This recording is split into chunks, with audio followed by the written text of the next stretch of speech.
Hello guys! Good morning! Sobrang maano ang sikat ng araw here. Okay, I just wanted to tell you guys, thank you so much for your support. Mamaya meron tayong i-discuss. I'm just waiting for someone. Meron akong nakitang isang post na sabi ay pinapa-impeach daw si Bangag ng ilan sa mga generals ng PMA. I'm not sure if that's actually true. I have to double check later.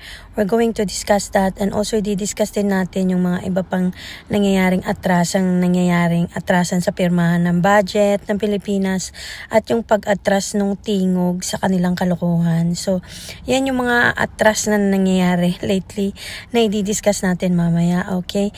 And also, again, thank you so much for your support in my channel. Again, this is RGYC Vlog. Please support me and patuloy nating ipaglaban ang ating karapatan at ang ating kung ano ang tama. And of course, let's support Vice President Sara Duterte. At matagal na tayong nagsusuporta sa mga Dutertes, but it's still, let's support the Philippines, ang peace at kung ano lang yung nararapat para sa mga Pilipino, at huwag tayong matatakot na ipaglaban kung ano ang tama, okay?